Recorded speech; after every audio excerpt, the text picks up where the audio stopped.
very word secrecy is repugnant in a free and open society.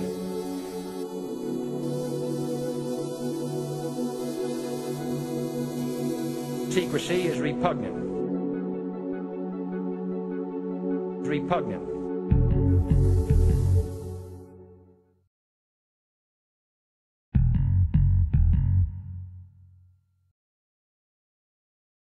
For every question that exists regarding our world, there is a conspiracy theory offered from some quarter claiming to address it.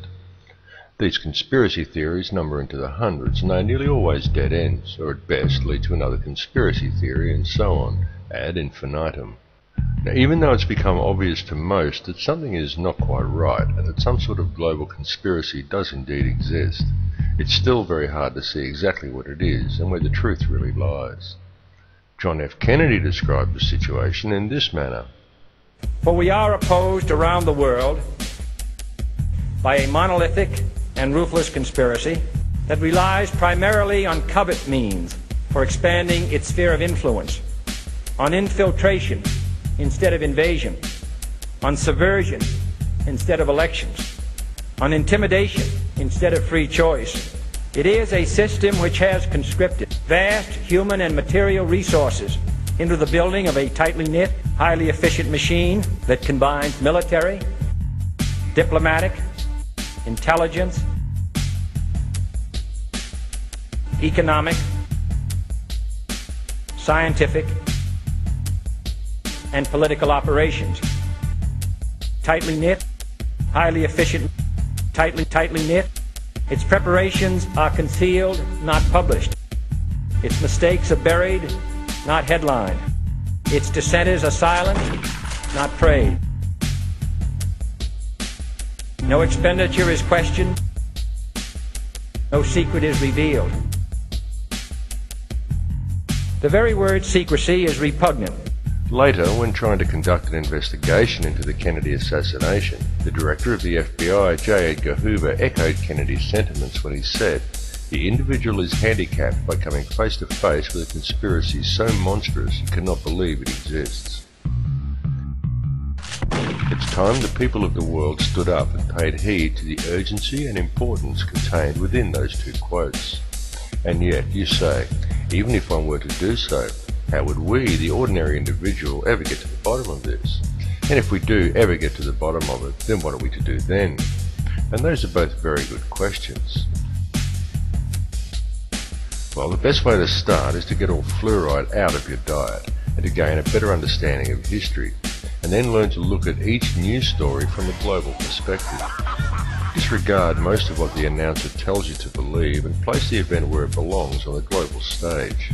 Then ask yourself that old Greek adage, cui bono, who benefits?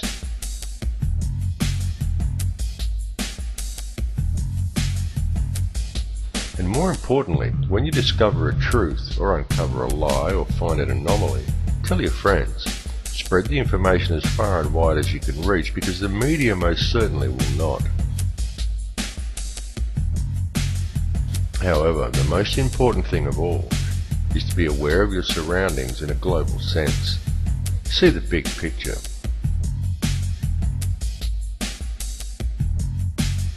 All the world is a stage, and everything that occurs on it is planned to happen that way, and there are patterns.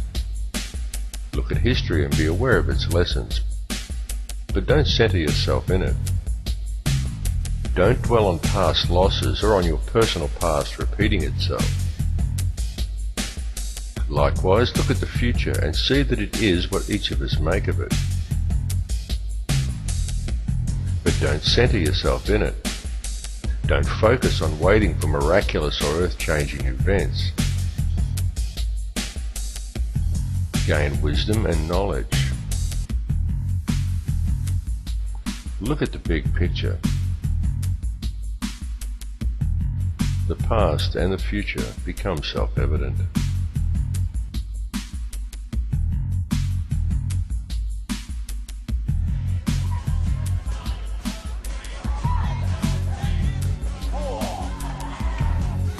When searching for the truth about what is happening in this world, there are many red herrings to be found along the way and a myriad of conspiracy theories to choose from.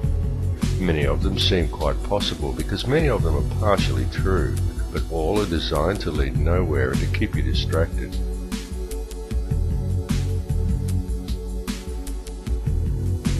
If one steps back a little further, however, it becomes apparent that underlying them all is one very real conspiracy that is both brilliant and frightening in its simplicity. And by far the cleverest thing the perpetrators ever did to conceal it was to build a conspiracy culture, a fringe section of society that has perpetrated years of rumours of countless other non-existent or partially informative conspiracy theories to cloud the truth and to breathe an air of endless ridicule and trivia around the topic. Talk of aliens, secret technologies, stargates, UFO cover-ups, government conspiracies, all topics that may or may not be true, and always designed to fire the imagination and distract the curious, and to provide some sort of sustenance to those who know that something is going on, but they just don't quite know what it is. And lately we have seen the most perfect, the most plausible possibility of them all, a theory that seems to explain everything perfectly, the arrival of Planet X.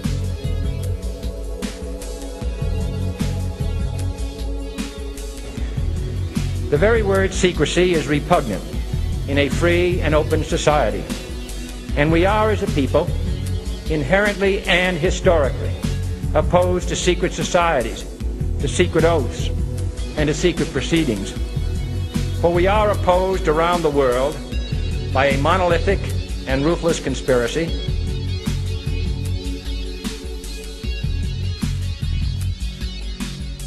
It is a system which has conscripted vast human and material resources